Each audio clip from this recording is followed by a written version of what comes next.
Bonsoir à tous. RTG Boulbinet, les titres du journal élection présidentielle 2015. La distribution des cartes d'électeurs est désormais effective sur toute l'étendue du territoire national.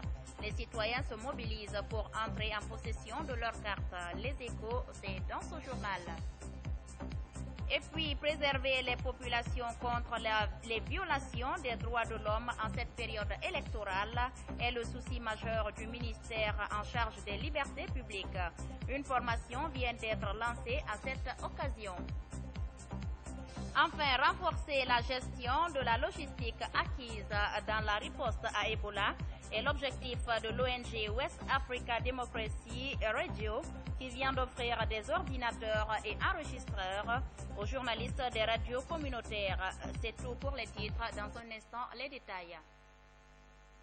Merci de nous rester fidèles à tous. Bonsoir et bienvenue dans ce journal. L'opération de distribution des cartes d'électeurs est désormais complète sur toute l'étendue du territoire national. Les membres des commissions de révision des listes électorales et les représentants des partis politiques sont autour de la table pour la restitution de ces cartes. Pour l'heure, aucun incident majeur n'a été enregistré. Nemana Kamara, Kerpa la presse Kamara. À quelques jours de la présidentielle 2015, l'opération de distribution des cartes d'électeurs est effective sur toute l'étendue du territoire national. À Conakry, les CARL, composés des représentants des partis politiques, de la CENI et des chefs de secteur, travaillent d'arrache-pied en vue de satisfaire les citoyens. On a commencé depuis le 26 jusqu'à aujourd'hui, là, on est en train de distribuer les cartes d'électeurs. Tous qui viennent ici viennent à avec leur récépissé ou avec leur carte d'identité. Et quand tu viens avec ta carte d'identité, on recherche ici parmi la carte d'électeur, on retrouve et puis on te donne. Les bénéficiaires se réjouissent d'avoir retiré leur carte d'électeur, toute chose qui les permettra d'accomplir leur devoir civique, celui de voter. J'étais venu récupérer ma carte d'électeur ici, depuis le matin j'étais là, mais tout se passe quand même dans les bonnes conditions. J'ai retrouvé ma carte d'électeur. Si entrer en possession de sa carte d'électeur est un droit pour chaque citoyen, voter est un devoir civique qui interpelle l'engagement de tous. Dans le même sillage, les partis politiques en compétition pour la présidentielle du 11 octobre prochain ont désormais la cartographie des bureaux de vote. La remise des clés USB a été effective ce week-end. Les précisions avec Makemedonzo. La commission électorale vient de mettre à la disposition des 8 partis en lice les clés USB contenant la situation de la cartographie des bureaux de vote. Des données que l'institution indique avoir réalisées en collaboration avec les représentants des partis politiques au niveau local. Chaque fois qu'il s'agit de construire la cartographie, nous nous sommes rendus sur le terrain, avec les acteurs sur le terrain, pour interroger le terrain, pour dire, alors au niveau de votre localité, comment est-ce que vous pensez qu'on peut mettre, où les bureaux de vote, quel est l'endroit idéal pour mettre les bureaux de vote. Et je crois que tous les acteurs, à commencer par les partis politiques, la société civile, même les médias, tout le monde a été associé à la démarche. Et c'est aujourd'hui le résultat de ce travail qui est là. Dans ces supports, on note 15 000 bureaux de vote sur toute l'étendue du territoire national et autres documents que les partis vont étudier pour déployer leurs représentants. Le RPG, avec ses techniciens, vont vérifier si effectivement tous nos membres, tous nos électeurs sont affectés dans les bureaux de vote. Il nous faut 2 semaines pour pouvoir installer, parcourir, vérifier où sont les bureaux de vote. Il paraît qu'il y a augmentation ou on ne le sait. Nous n'avons pas eu le temps, 2 semaines. Il suffit qu'on fasse la cartographie, ce n'est pas possible. Pour plus de transparence, la CENI a remis un autre dossier contenant à la fois le fichier et la cartographie aux représentants de la communauté internationale chargés de la supervision du fichier électoral. Et puis, le ministère des droits de l'homme et des libertés publiques vient de procéder au lancement d'un atelier de formation des différents moniteurs en cette période électorale. Au cours de cette formation, les participants échangeront sur l'observation et la documentation des violations des droits de l'homme en cette période électorale. Mariama Bari, reportage. Les acteurs de la société civile et les cadres du ministère des Droits de l'Homme formés sur les règles et techniques de monitoring en période électorale. Ce dispositif d'observation permet de faire la remontée des informations clés liées à la violation des droits humains pendant le scrutin. Il est donc primordial de mener des activités et des actions susceptibles de favoriser la création d'un climat de confiance en vue des élections apaisées. Au cours de ces 3 jours et grâce à l'expertise de vos facilitateurs, vous serez outillés sur des règles et techniques de monitoring, mais aussi d'analyse de reportage des informations. On a estimé que la meilleure façon d'accompagner les autorités gouvernementales dans le processus d'apaisement des élections, c'est de mettre en place un programme de surveillance, de documentation de tous les cas de violation électorale. C'est pour qu'en temps utile, nous puissions, de manière régulière, attirer l'attention des autorités sur les dérapages éventuels qui peuvent intervenir. Pour Khalifa Gassama Diaby, les activités des moniteurs sont indispensables dans le processus d'instauration d'un climat de paix et de confiance entre les acteurs politiques. J'ai rappelé l'exigence de vérité. Lorsque vous observez, vous constatez les violations des droits de l'homme, la première justice commence par l'exigence de vérité. J'ai rappelé aussi notre impératif pour la paix. On défend les droits de l'homme parce que préalablement on est attaché à la paix. Nous espérons que les moniteurs d'ici, d'aujourd'hui, auront très peu de choses à faire, que les Guinéens, nos compatriotes, feront preuve de responsabilité. Venus des 33 préfectures du pays et de la capitale Conakry, les participants seront imprégnés du rôle qui les incombe pendant et après l'élection présidentielle du 11 octobre.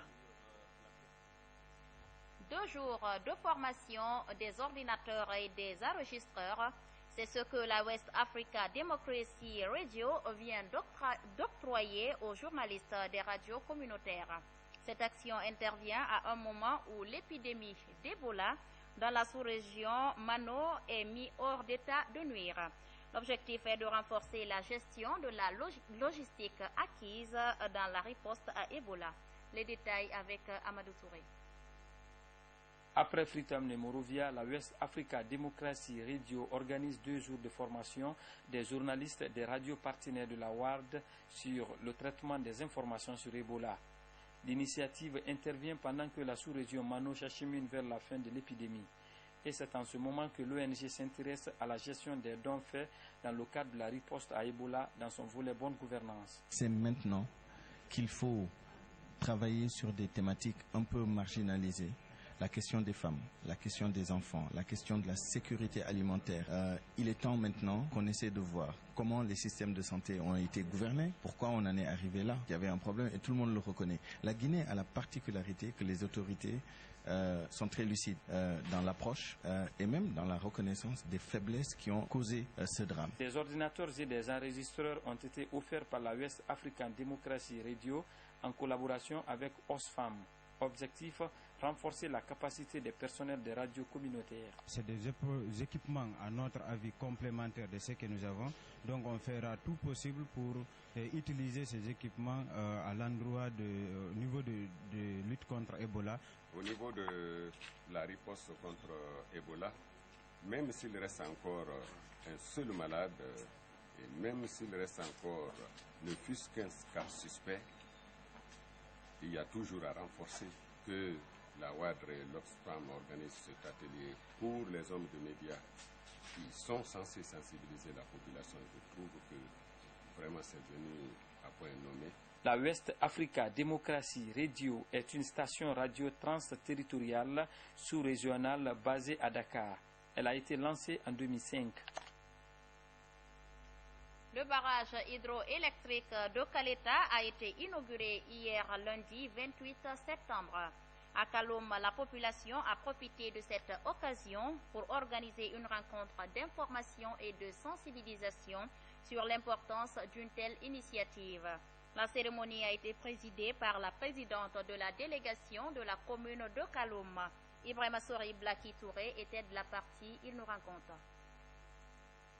Près de 500 millions de dollars ont été déboursés par l'État guinéen et ses partenaires pour réaliser le barrage hydroélectrique de Kaleta. Aujourd'hui, la ville de Conakry et le réseau interconnecté de l'EDG bénéficient des retombées de ce projet. Un soulagement pour bon nombre de Guinéens après de longues années de déficit énergétique. Les populations de la commune de Kaloum encouragent et saluent les efforts du gouvernement Condé. Aujourd'hui, cette cérémonie est à l'occasion de l'inauguration de Kaleta. Cette population de Kaloum qui n'a pas pu se déplacer massivement pour aller à Kaleta se sont réunis ici devant la mairie pour magnifier leur joie, pour soutenir les projets de développement du professeur Alpha Condé. Kaleta est situé à plus de 100 km de la capitale Conakry. Le projet est un signe d'espoir pour les Guinéens. Kaleta, c'est quelque chose de grandiose pour la jeunesse. Parce que nous, la jeunesse, ça nous concerne plus que tout le monde. Pas pour aujourd'hui, mais demain, nous verrons ce que le professeur Alpha Condé est en train de nous faire aujourd'hui. C'est beaucoup. À la suite de Kaleta, le président Alpha Condé annonce la réalisation du barrage de Souapiti, ce qui, du coup, va assouvir les besoins énergétiques du pays, voire d'une partie de la sous-région ouest africaine. Sport à présent pour boucler ce journal, le tournoi de football doté du trophée Amara Dabo, DAF au ministère des Sports, vient de prendre fin. Elles étaient au nombre de 8 les équipes à compétir sur la pelouse de Kouroukoro. Ce tournoi s'inscrit dans le cadre du renforcement des liens d'amitié entre les fils de cette localité. Compte rendu Kabafodé. Depuis son coup de main du tirage à la CAN 2015 à Malabo, qui a qualifié la Guinée en quart de finale, le directeur des affaires administratives et financières du ministère des Sports ne cesse de faire l'objet d'attention de la part des jeunes du pays. Amara Dabo a été honoré par l'association des jeunes pour le développement de Kouroukoro à travers un tournoi de football organisé par la JDK. Le tournoi a regroupé 8 équipes venues des différentes localités de Oulada. Il s'inscrivait dans le cadre du renforcement des liens d'amitié existants entre de la localité. La finale jouée le week-end dernier à Kouroukoro a été remportée 1-0 par le FC Espagne en rouge face à son homologue FC Millionnaire. Toute une satisfaction difficile à exprimer pour les donateurs et ses invités. Aujourd'hui, moi je suis comblé. C'est un sentiment de joie que nous sommes en train de vivre ici aujourd'hui avec la jeunesse de Kouroukoro. Tous les notables ont fait le grand déplacement aujourd'hui pour venir vivre ce grand tournoi au stade de Kouroukoro. Amara Dabo, nous l'avons vu pendant la CAN. C'est un porte-bonheur pour tout le pays et singulièrement le village de Kouroukoro et la jeunesse de tout Oulada. En plus du trophée remporté par l'équipe victorieuse, Amara Dabo a offert des équipements sportifs composés de jeux de maillots, de ballons et des enveloppes symboliques à toutes les équipes participantes, histoire pour le natif du terroir de contribuer au rayonnement du sport dans son village en tant que cadre du ministère des Sports. Les organisateurs ne cachent pas leurs sentiments. Nous avons un fils de ce village, le DAF du ministère des Sports, qui est à l'occurrence M. Amara Dabo, qui est aujourd'hui le papa de cette grande finale que vous voyez. Donc nous sommes tous mobilisés aujourd'hui pour accompagner M. Amara Dabo. Finit donc la première édition du tournoi de football doté de trophée Amara Dabo à Kouroukoro. Le rendez-vous est pris pour l'année prochaine, pour la deuxième édition. Ce journal a été réalisé par l'ensemble de la rédaction. Merci de votre aimable attention. Je vous quitte dans l'espoir de vous retrouver demain quand il sera 20h GMT. Bonsoir chez vous.